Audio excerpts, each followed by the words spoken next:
नमस्कार दोस्तों, जय श्री कृष्णा। आज हम श्री कृष्णा लीला भाग 62 की कहानी को सुनेंगे। अगर आप चैनल में नए हो तो चैनल को सब्सक्राइब करके श्री कृष्णा लीला भाग 1 से लेकर भाग 61 तक की कहानी को जरूर सुनें।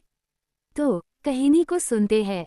श्री कृष्ण का बाल सखा सुदामा नित्य की भांति भिक्षा मांगने निकलता है। उसे एक दो घर से ही मुट्ठी भर अनाज मिलता है और अधिकांश घरों से तिरस्कार। सुदामा इतना कम पाकर भी प्रभु को धन्यवाद देता है। ये देखकर देवी रुक्मिणी श्री कृष्ण से पूछती हैं कि आप सर्वशक्तिमान होकर भी अपने भक्त की सहायता क्यों नहीं कर रहे हैं। श्री कृष्ण स्थिति स्पष्ट करते हुए कहते हैं कि सुदामा भक्त होने के अतिरिक्त इस जन्म में मेरा मित्र है, इस कारण वह मुझसे कुछ भी मांगने में संकोच कर रहा है। वह देवी रुक्मिणी को संदीपनी ऋषि के आश्रम का एक प्रसंग सुनाते हैं। जब श्री कृष्ण गुरु संदीपनी से शिक्षा ग्रहण करने गए थे तब उन्होंने सरल स्वभाव के सुदामा को अपना मित्र बनाया था। सुदामा ने कहा था कि मैं निर्धन ब्राह्मण कुमार हूँ।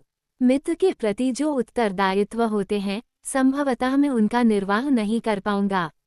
उस समय श्री कृष्ण सुदामा को वचन दिया था कि तुम्हें मेरे लिए कुछ नहीं करना होगा, भविष्य में जब भी आवश्यकता होगी मित्र धर्म का मैं ही निर्वाह करूंगा।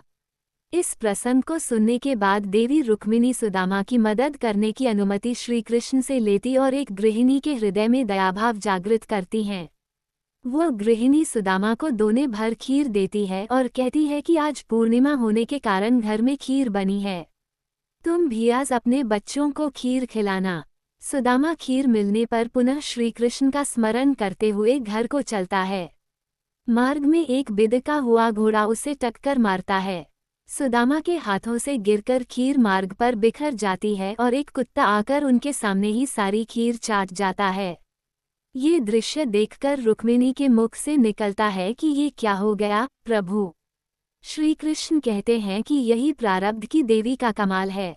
आपने सुदामा को उसके प्रारब्ध से अधिक दिलाया, प्रारब्ध की देवी ने उसे मिट्टी में मिला दिया। वास्तव में ये खीर उस कुत्ते के प्रारब्ध की थी जो उसे सुदामा के माध्यम से मिल गई। और उस स्त्री को एक ब्राह्मण को खीर देने का पुण्य तो मिल गया, किंतु सुदामा को खीर नहीं मिली। सुदामा की कुटिया में उसके बच्चे भूखे हैं। सुदामा इसे अपने पूर्व जन्मों के कर्मों का फल बताते हैं। तब एक पतिव्रता स्त्री की भांति वसुंधरा कहती है कि आप भगवान श्री कृष्ण से कहिए, आपके और बच्चों के पापकर्मों का फल मेरे हिस्से में डाल दें। बस वे आपको और मेरे बच्चों को 2 जून का भोजन देते रहें। अगले दिन जब सुदामा भिक्षा मांगने निकलता है तो मार्ग उसे पुराना मित्र चक्रधर मिलता है।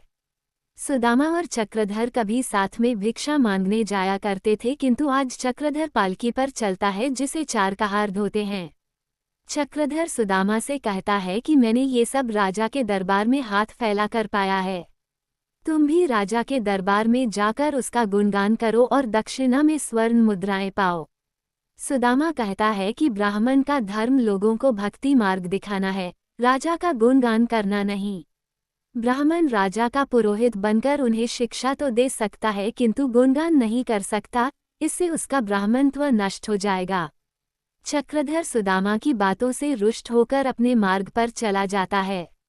उस दिन भिक्षा में मिले अन्न को वसुंधरा पकाकर भोजन बनाती है और सबको परोसती है। ठीक उसी समय घर के बाहर गाय रंभाती है। सुदामा अपने भोजन का आधा भाग उसे खिला देता है। इसके बाद उनके द्वार पर एक भिक्षुक आ जाता है।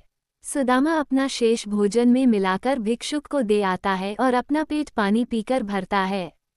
श्री कृष्ण को धन्यवाद देकर सुदामा कहता है कि मेरा भोजन हो गया। उधर द्वारिकाधीश अपने महल में भोजन करने बैठते हैं। तभी उन्हें सुदामा के भूखे होने का एहसास होता है। वह दुखी होकर अपना ग्रास वापस थाली में रख देते हैं और कहते हैं कि मेरा पेट भर गया। रुक्मिणी कुछ कुछ समझ जाती हैं किंतु पूछती हैं कि असली बात क्या है प्रभु। श्री कृष्ण कहते हैं कि जब मेरा भक्त भोजन नहीं कर सका है तो मैं कैसे कर सकता हूँ। तीनों रानियों का श्री कृष्ण से एक ही प्रश्न है कि सुदामा मित्र होकर आपसे सहायता क्यों नहीं मांगते। श्री कृष्ण कहते हैं कि उसके मन में शंका है कि जो कृष्ण उसका बाल सखा है, अब वो द्वारिकाधीश हो जाने के बाद गरीब सुदामा को पहचानेगा या नहीं। दोस्तों, श्री कृष्णा लीला भाग 62 समाप्त हो गया। भाग 63 की कहानी सुनने के लिए इंतजार करें। जय श्री कृष्णा।